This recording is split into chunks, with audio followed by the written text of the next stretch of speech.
It took me so many years to finally discover the strategy that we now use to help over 1,000 people build muscle in the fastest way possible. And in this video, I'm gonna be giving you 5 science-based tips on how you can start building muscle, maximize your gains, and do it in the shortest amount of time possible. If you don't already know me by now, my name is Adrian Stover. I own an online personal training company called Ascend Coaching. To date, we've helped over 1,000 people not just lose body fat, but build muscle in the shortest amount of time. If you wanna learn more about us, then you can check us out on Instagram down here. But for now, let's go ahead and get into the video. So when it comes to maximizing your gains, the first thing that you're gonna need to do is to dial in your training, and specifically focus on hypertrophy training. Hypertrophy training involves completing various exercises that stimulate muscle growth through these 3 mechanisms. The first one being mechanical tension, which is the force placed on a muscle when it's contracted under a load. Now this happens when you lift weights and your muscles are then resisting against gravity. And the reason this matters is because high tension is gonna send signals to your body that the muscle fibers need to adapt and grow to handle that stress. Basically meaning the more resistance you end up having, the heavier you're gonna have to push through it, thus forcing your muscles to grow. And for an example of this, think of doing heavy squats or a bench press, where the muscle's under a continuous strain throughout the whole movement. The second mechanism is metabolic stress. Now this is the accumulation of metabolites, like lactate, hydrogen ions, or inorganic phosphate, and this happens during training, and it's what's often referred to as the pump. And the reason this matters is because stress increases cell swelling, hormonal signaling, and other pathways that can stimulate growth. And it's usually achieved with higher reps and lower rest training. An example of this would be doing 12 to 20 reps with short rest periods, where your muscles feel burned or you're doing a burnout at the end of your workout session. Now the third mechanism of hypertrophy is muscle damage. This is when there's microscopic tearing in the muscle fibers caused by training, especially through eccentric movements. An eccentric movement is a lowering movement of the weight. So think that you curl up a dumbbell, and that movement from when you go from up to down, that part is the eccentric portion. And why this matters is because when the body's gonna repair this damage, it's gonna build back those muscles stronger and larger. Now for your muscles to grow, some damage needs to occur, but too much damage can either delay recovery and hinder your progress, either due to injuries or DOMS. Now DOMS is known as delayed onset muscle soreness, and it's soreness that occurs 24 to 48 hours after you train. And this usually happens during eccentric movements. So if you're doing a barbell bench press and you press up and you're doing 5-second negatives down, you can expect to probably be sore either that next day or even the day after. Now DOMS isn't a bad thing, but having too much of it is just gonna feel like you can't walk, and that's no fun for anybody. Now when it comes to the actual exercises that you need to be doing training, this is gonna break down into 2 categories: compound exercises and isolation exercises. Now compound exercises are movements that you're gonna be using your whole body to move that weight. Think about a bench press. When you do a barbell bench, you're not just using your chest to press the weight. You're using your shoulders, your legs, maybe even your glutes to drive up. And that not only is gonna burn a lot more calories than if you're doing a machine bench press, there's gonna be more output required from your body to lift that weight. Now, compound exercises are great to use, and I recommend having them in every workout that you do, but you don't need to load your workout with them. Start by just picking 1, maybe even 2 exercises to do in a day, and do these at the beginning of the training session. So for example, you do a chest day, you come in, you start with your barbell bench press, then maybe you go to chest flies and do other accessory movements. Which brings me into isolation exercises. Now these are movements that focus on a specific muscle group and isolate that area from the rest of the muscle groups. That way you can focus on targeting that area. Now, an example of this would be doing something like a chest fly, a dumbbell lateral raise, or even a leg extension. Now, most of the exercises in your workout should be isolation exercises, picking 1, maybe 2 compound movements, and then 2, 3, maybe 4 isolation exercises. You'll be plenty fine, and that's gonna help you grow. Now, of course, a solid training program is just a blueprint for your success, but what's really gonna maximize your gains is the effort that you put in the gym. Now, I'm guessing you have probably already started lifting, or you've been going to the gym for a period of time, yet you feel stuck because you're still looking the same year after year and you're not making the gains you wanna make. Now, it doesn't matter if you, or even me, write the best training program in the world if you don't know how to train properly. And this may be the reason why you're actually stuck. Now, learning how to train to failure is probably one of the hardest things that you're gonna actually have to learn when it comes to your gym education. So that means when it's tough and your muscles are burning, you keep pushing through. If you're working out with a friend and they're doing the same exact weight you are and you wanna match their same weight, but you can get more reps in, do more reps. If you even know that you can maybe drop the weight a little bit and rep out 10 more with lighter weight, then drop the weight and rep out 10 more with lighter weight. And there's a difference here of the failure that you wanna achieve. You wanna focus on achieving mechanical failure. That is basically failure in the gym when your form is about to break down. For example, I don't want you going to the gym and doing 10 bench presses because maybe you can push the weight up, but if you're flailing your arms and your body's coming off the bench because your form has broken down, you're just trying to get the weight up, just drop the weight and stop the set. All you're doing is you're risking yourself for injury, and you're actually probably wasting energy that you're giving to that exercise to probably another exercise that could isolate that area and actually grow it. So always push failure to right before your form breaks down. When you feel form breaking down, that's time to call it quits.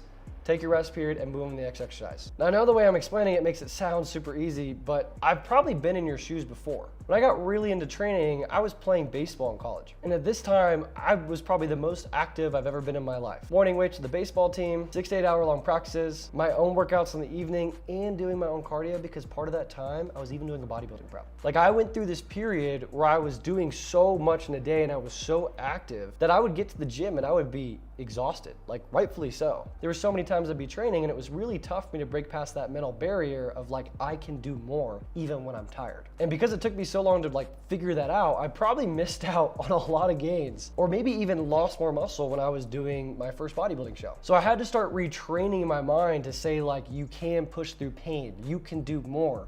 Do you want to grow now? And I almost like reaffirmed the goals I had in fitness in my mind every single time I would train. And that over time naturally pushed me to start breaking past mental barriers in fatigue and within training to failure, which not only allowed me to build muscle faster, but build a stronger mindset throughout the process. And if you're really struggling with learning how to train to failure, maybe a lot of the barriers you need to break are actually mental barriers. And side note, if you actually want a free 4-day-a-week program that I've used to build muscle and not spend hours in the gym doing so, then there's a link in the description for our free 4-day-a-week split. There's no strings attached. You put in your information, it pops up right on your screen, and I'll even send you an email so you can download it. Let's get back into the video. Now, as we know now, taking your sets to failure is gonna take everything you got. But here's the thing, muscles don't grow during your workout. They grow when you take time to rest and recover, allowing them to repair. Each week when you're working out, you're providing your muscles the stimulus they need in order to grow. Now, this growth actually takes place when you're intentionally resting and recovering. So I've coached a lot of athletes, and over the years, the biggest thing that I see is most people just don't want to take rest days. And I get it, like I've been there too, where you love the gym, you love the pump that you're getting in there, you love the results you're seeing, and like you almost feel bad if you're not going to the gym that day. I was that guy that trained 7 days a week for a year straight. I've been there. I promise you, it is not worth it. Because if you're that person, what you're failing to realize is that your body does grow during that recovery. And if you're just constantly beating down your muscles over and over and over again, all you're gonna do is hinder that recovery, thus hindering the gains that you can actually make. And if you're like me, it can lead to injury. Like I was doing so much for so many years and I didn't rest that like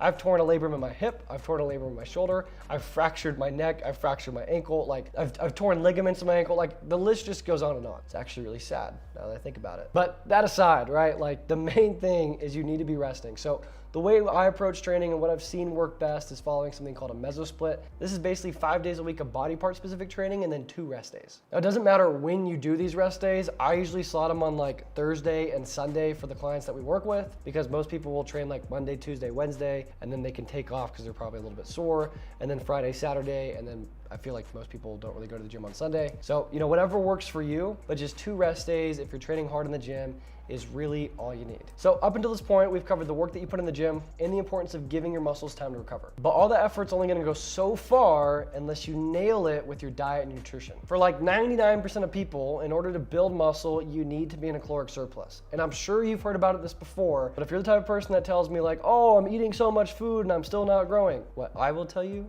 is the same as anyone else will tell you, and that is that you need to eat more food. Even when it's hard and you feel like you're full, eat more food, okay? But if you don't know what a caloric surplus is, let me break it down for you. Basically, it means eating more calories than your body is burning. To figure out your caloric surplus, the first thing you need to do is your caloric maintenance. And I have tons of videos on my Instagram breaking this down and how you can actually figure out your starting macros. If you wanna check out my personal Instagram and learn how to do this, then shoot me a follow right here and start scrolling through my content, and I promise you, you'll find like 5 videos about it. But once you find that, it basically means eating over it. What I typically recommend is start with about a 200 to 500 calorie surplus for your first 2 weeks. See the body weight that you put on. If it's more than like 1.5 pounds like consistently week after week, then like probably diet back because you're not putting on 1.5 pounds of muscle a week. What I recommend is focus on putting on like 0.5 to 1 pound max of weight per week. Okay, and you track it over like a 2 to 3 week period. If you're like way above that number, then dial it back. If you're just like not growing, then start increasing your calories a little bit more. And there's plenty of ways that you can do this. I'm sure maybe you've heard of like bulking or dirty bulking or clean bulking. It's all the same thing in the sense of you're eating more calories, but different ways to approach it. Now, dirty bulking is basically like eating just whatever you can get your hands on to be able to keep yourself in a caloric surplus. For some people, this works because, you know, they're at 5,000 calories and they just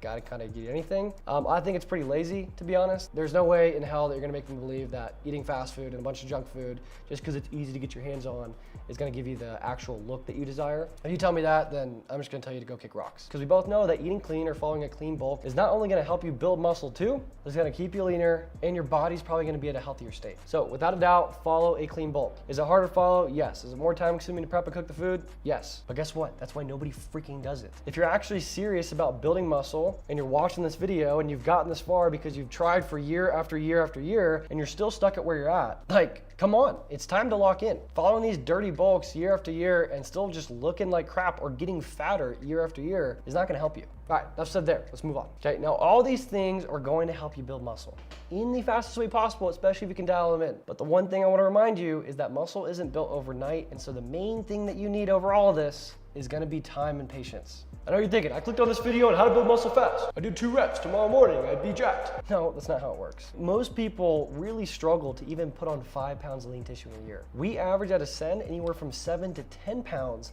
of lean tissue per year. And the way we do that is by getting our athletes and our clients to follow all the principles that we've discussed in this video. But at the same time, we remind them that it's gonna be a long process. You have to show up every single day. You have to put in the discipline. You have to have the mindset when you go and train to push yourself past failure, but also the education on when to stop so you don't injure yourself. There's so many things that go into this process, but you need to have patience. And if you can have patience and delay your gratification of what you wanna finally look like, I can guarantee you, you're gonna end up being where you wanna be way faster than you could ever imagine. Now, if you made it this far and you enjoyed this video, then drop me a comment saying made it. That really helps support us here at the channel. If you like these videos and you wanna learn more high-level fitness and nutrition education, make sure that you smash that subscribe button and stay tuned for some more high-level content. As always, if you wanna get in on a one-on-one program with us, or at least just have a consult and figure out where you're currently at and how to build a strategy to get you from A to B in the simple and fastest way possible, there's a link in the description where you can apply for Ascend coaching. As always, guys, thanks for watching. God bless, and I will see you in the next one.